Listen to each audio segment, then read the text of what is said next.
There is a lot of drama surrounding him and the guys that he associate with.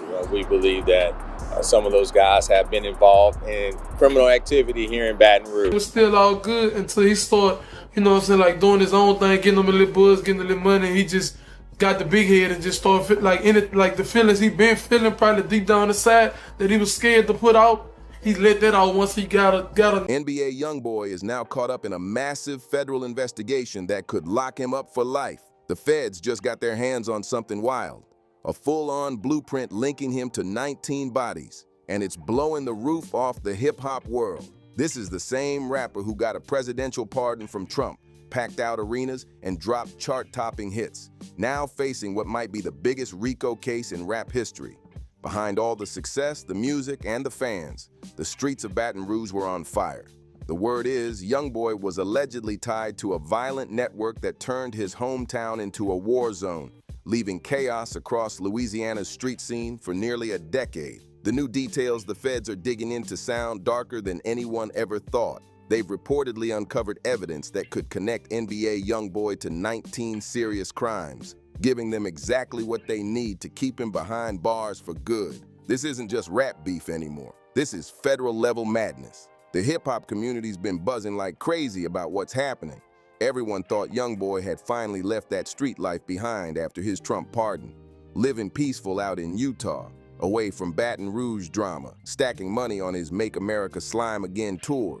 But it looks like peace didn't last long because new evidence just flipped the whole story upside down. Shit you do don't impress me, man. You hear me? I know real money, man. Shit you do don't impress me, man. You hear me? You know what I'm saying? Copycat. You the shit you see me do, you wanna do, but you supposed to be up though. What you saying? Huh? I'm about beef, man. What it is? You hear me? You don't who you is? Get it. Around you, man. That nigga. I don't like you. I'm gonna keep on that. I don't like you. Oh yeah. Get off a nigga. Now the streets and the fans are asking the same thing. Is this the end for NBA YoungBoy, or is there more to the story than we're being told? The truth that's coming out right now is shaking everything we thought we knew about him, and what's next could change the game forever. We're talking about 19 murder connections. Yeah, 19. Each one supposedly tied to NBA YoungBoy and his 4K Trey crew. This isn't some wild internet rumor. The feds are deep in this. They've been on YoungBoy's trail since 2018, when they labeled him the leader of a violent Louisiana gang. And they've been collecting receipts ever since. Now here's where things get wild. Some new research just dropped, connecting all the dots investigators couldn't piece together before. And if it's all true, this could crumble one of the biggest rap empires ever. It all traces back to September 2017, when everything flipped with the death of G-Money. This wasn't just some random street beef. G-Money used to be family. He was like a big brother to YoungBoy when they were both repping the TBG crew, grinding to make it out the mud together. But when YoungBoy started to blow up, that Atlantic Records deal, that rising fame, things got tense. Jealousy and street politics tore them apart fast. On September 10th, 2017, around 1:30 a.m., G-Money was inside a recording studio on the 1900 block of Dallas Drive, the same spot where TBG used to record all their hits. He was in there working on another diss track, throwing shade at YoungBoy, calling him a liar and questioning his street cred. But G-Money made one big mistake. He went live, showing his location, standing right outside that studio, talking bold about how YoungBoy wasn't really like that. I'm about on this song, bro. What? He talking crazy on this one. Oh, yeah? He ain't even like that. Oh! On his ass now. On his All that ass. cap. Not long after, everything went dark. As soon as he stepped outside that building, shots rang out. Multiple rounds fired.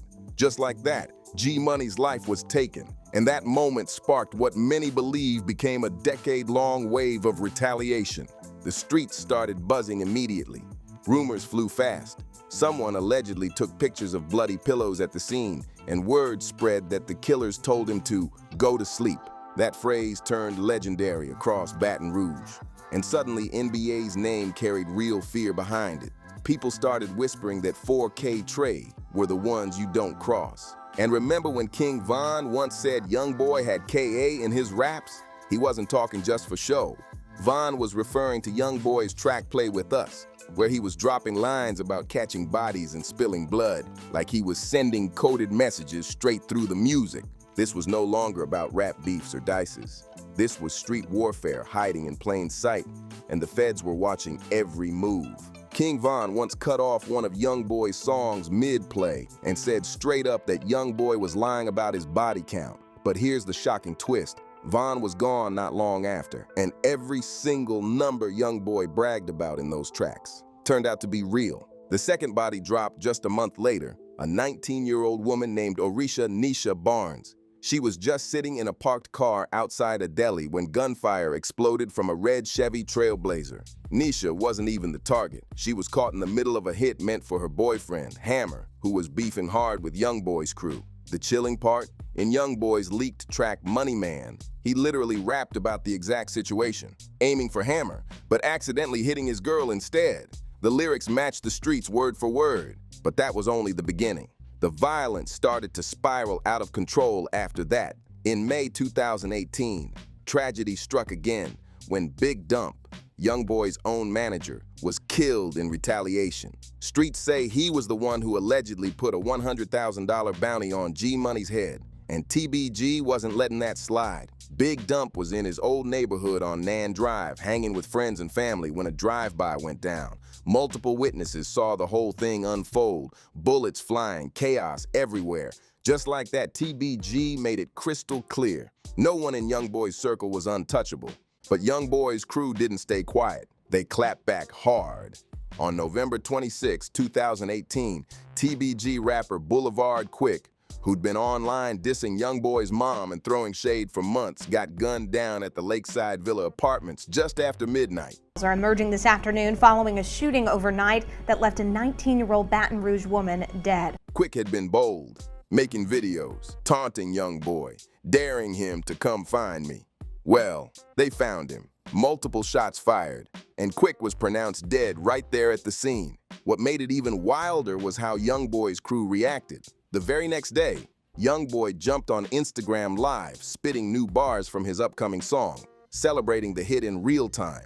The way they were turning real-life violence into music had the streets talking non-stop, and it only added more fuel to the storm the feds are now picking apart. YoungBoy once dropped a track called My Mama Saved Me, talking heavy about how people kept threatening to touch him, but somehow they were always the ones ending up dead. His circle took it even further. NBA Big B dropped a track literally titled Smoking on Quick, with cover art showing him blowing smoke like a warning. These weren't just diss tracks, they sounded like confessions. But here's where things got deeper than regular street beef. This wasn't just revenge, it was the blueprint of a murder operation. Every single time someone went at NBA or 4K Trey, they ended up gone, and the list just kept growing. By 2019, YoungBoy was claiming 3 bodies in his lyrics, and in a leaked track called Murder Man, he bragged that somebody talking about me on Instagram would be the 4th. Fans were convinced he was throwing shots at King Von, who had just dissed him at the time. But it didn't stop there. The violence kept rolling. The war started spreading like wildfire when YoungBoy's own brothers jumped into their own beef. In December 2019, a 17-year-old named Jevin Brown was shot and killed after a fight that reportedly started on a school bus. The names Boy Young and D Gobbler, 2 of YoungBoy's brothers, popped up in that case, both arrested for the murder. That single incident dragged 4K Trey straight into another all-out war, this time with the 300 Alliance, a rival street group that wasn't backing down. Tag me and all. You see this hip? I caught that up. Your mama's, your dad's, everybody you roll with. Then came Christmas Eve, another tragedy. A 17-year-old named Avante Taplin, better known as Teese, was killed in a home invasion, which everyone believed was retaliation for Jevin's murder. The city was heating up fast, and the street score was getting deadlier by the month. Just when it seemed things couldn't get worse, February 2020 hit. Another young talent, Goran Labu, a promising athlete and rapper known as Goran Bang, was shot outside the Mall of Louisiana after a fight broke out inside. 3 teens were arrested for that shooting, including 14-year-old Bradley Payne, now known in the rap game as 38 Young, who's allegedly connected to YoungBoy's Northside Rangers crew. The violence was creeping younger and younger, and Baton Rouge was turning into a battlefield. See, most rappers talk about street politics, but YoungBoy's situation was on a whole different level. He wasn't just rapping about the life, he had the money, reach, and loyalty to turn those lyrics into real power. In his tracks, he bragged about dropping bags, paying shooters, and sending out hits. And every verse seemed to match real events. By the time March 1st rolled around, the streets were already whispering that YoungBoy wasn't just a rapper anymore. He was a boss, moving like a general, with people ready to handle business for him. Every new lyric felt like a coded message, and every track added another name to a growing list the feds couldn't ignore. In 2020, tragedy struck again. Louis Crier, better known as Scooter, was gunned down in a drive-by on Cambridge Street. Word on the block was that Scooter was the same person who'd allegedly taken out Lil Dave, YoungBoy's childhood friend, way back in 2010. Ever since then, YoungBoy had been rapping about revenge, promising he'd make things right one day. In his 2020 track, Hold 13, he rapped about how they killed Lil Dave when I was 12, but once I made 20, I knocked the killer's face off. It was chilling. The way the lyrics lined up with real-life street stories sent fans into a frenzy. But that wasn't even the peak. The chaos exploded during the Miami shootout in May 2019, when YoungBoy was staying at the Trump International Hotel. TBG members Lit Yoshi and Seven Hardway allegedly tracked him down, and that's when a wild, broad daylight shootout broke out right in front of one of Florida's most high-profile hotels. Bullets were flying everywhere, and bystanders were running for cover. Tragically, an innocent man named Muhammad Girardi lost his life in the crossfire, and YoungBoy's girlfriend was shot in the shoulder. The retaliation didn't take long. It came fast and brutal. On March 22, 2020, Travis Parker, known as T-Baby, was shot and killed at his own family home. Then, just 1 week later, Jason Nixon, aka Dutch, was gunned down outside of Food Mart. Dutch wasn't just any target. He was a respected TBG veteran, known for being active for decades. But 4K Trey caught him slipping at a gas station, and that was it. Another chapter in a deadly back and forth that had Baton Rouge locked in fear. My mama. I ain't see that nigga, huh? It's a joke, huh? Bitch. Now here's the part most people don't understand. When it comes to federal RICO cases, the feds don't need to catch someone like YoungBoy pulling a trigger. All they've got to prove is that he was running a criminal organization, one that carried out murders, robberies, or hits to protect their empire. And based on the paper trail, the lyrics, and the social media posts, investigators say they've got a decade of patterns showing exactly that. By 2021 and 2022, the bloodshed hit an all-time high. New rivalries exploded between the Vultures and the Bleeders, and through various street ties, 4K Trey got pulled right into the chaos. One of the most shocking cases was Cornell McDuffie, known as Nell, who died in a car crash after being shot during a high-speed chase on the interstate. Just weeks later, Michael Riley and his 5-year-old nephew Carson were killed in a double murder on River Road, a tragedy that stunned the entire city. And if that wasn't horrifying enough, February 2022 brought one of the most brutal scenes yet.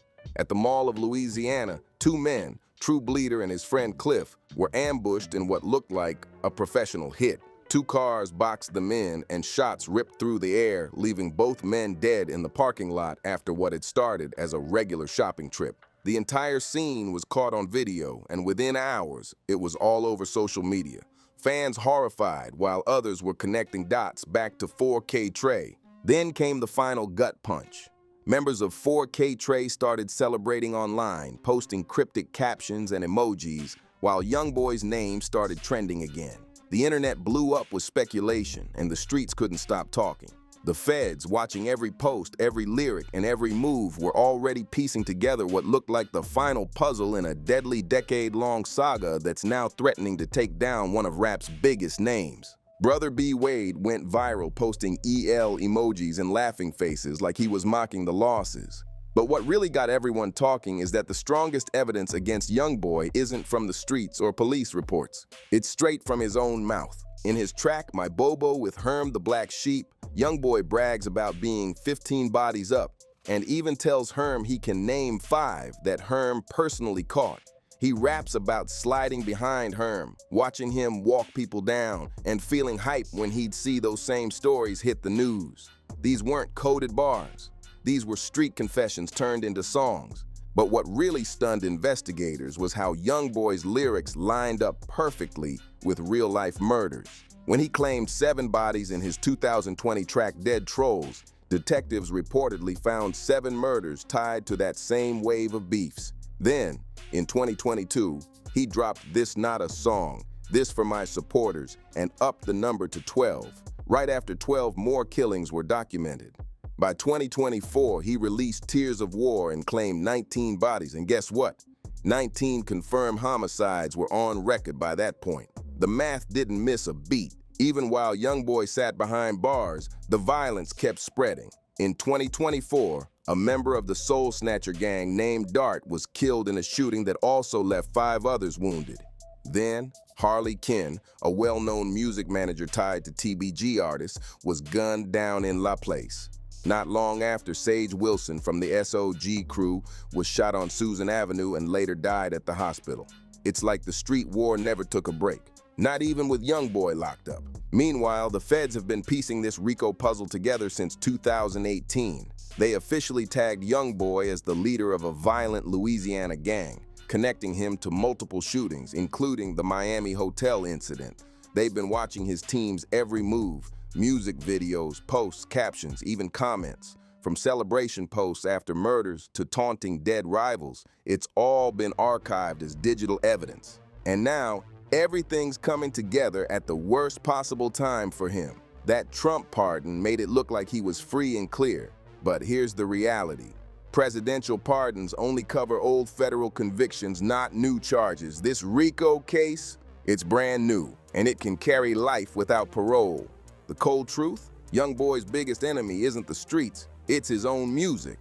Every time he rapped about upping the score, every lyric claiming another body, every track updating the count, he was building the feds' case for them. And the evidence doesn't stop there. Federal reports say NBA members like Ben 10, Herm the Black Sheep, Big B, and others allegedly carried out hits for YoungBoy, while posting laughing emojis, dropping diss tracks, and referencing specific murders in their lyrics and videos. The way they turned real street wars into music content gave the feds everything they needed: timestamps, names, motives, and confessions, all wrapped in bars and beats. Now the world's watching to see if those same songs that made YoungBoy a legend might be the very thing that takes him down for good. It's all out there, documented, public, and fully admissible in court. But here's the wildest part. That 19 body count everyone's talking about, it might not even be the full picture. Those are just the murders that can be linked through public records and lyrics. The stuff the world already knows about. But insiders say there could be more hits, more disappearances, and more names that never made the headlines. Quiet moves, silent revenge, and stories that never reach the news. Now the feds are treating all this new information like a blueprint. Every time a lyric lines up with a real shooting, every online post, every timeline, that's all evidence they can chase down. They're reportedly pulling phone records, DMs, old social media posts, and even interviewing people who might have seen or heard something. Bit by bit, they're building a complete map of everything that's gone down over the last decade. And trust, the streets are talking loud. People keep saying none of YoungBoy's real ops ever called him KA, except King Von. But Von never got the chance to prove it, and since then, every other rival either ended up gone or just stayed silent. That silence, it speaks louder than any lyric. It's like everyone knew that coming at YoungBoy came with serious consequences. But what really hits hard is how YoungBoy's own success might have made everything worse. The more his fame grew, the more money flowed in, and that money turned into power. Power to pay for protection, to send messages, and to make sure his crew kept his name untouchable. The fame, the views, the charts, they didn't calm things down, they fueled the war. What started as simple street beef turned into what looks like a multi-million-dollar murder network. And now, this isn't just about whether YoungBoy goes down. This could be about the entire operation collapsing. RICO laws are built to take down everyone, from the top boss to the soldiers in the field. So if the feds prove this was a full-on criminal enterprise, it won't just be YoungBoy facing time. It could pull in NBA members, 4K Trey affiliates, and anyone who allegedly played a role in those murders or helped cover them up. This case isn't just another rap scandal. It's a federal takedown in the making, and the stakes are life in prison with no parole. The federal investigation is zeroing in hard on NBA YoungBoy's alleged role as the mastermind, the leader calling the shots, ordering hits, paying for murders, and using his rap empire to clean dirty money behind the scenes. Agents are dissecting everything: his lyrics as potential confessions, his crew's social media as evidence, and his bank records as proof that cash was allegedly moving straight into the hands of shooters. When you really break it down, this isn't just about street beef or rap rivalries. This is about whether one of hip-hop's biggest superstars was secretly running a murder-for-money operation disguised as a record label. Behind the platinum plaques, the designer fits, and those sold-out shows might be a trail of bodies that the feds are now ready to put in front of a jury. The real question now: will this mountain of evidence be enough to lock YoungBoy up for life, or will he somehow beat another case like he's done before? Because this time, the feds say they've got the full roadmap. Every post, every lyric, every transaction lined up like dominoes. But it all comes down to whether they can prove it in court and convince a jury that NBA YoungBoy really is the murder man of Baton Rouge. This story has the whole industry on edge, and the streets can't stop talking. Some say he's untouchable. Others say the game finally caught up to him. Either way, this could go down as one of the biggest cases in hip-hop history. What do you think? Is YoungBoy finally about to face justice, or will he walk free once again? Drop your thoughts in the comments, like this video, subscribe, and share it with your crew so nobody misses what happens next.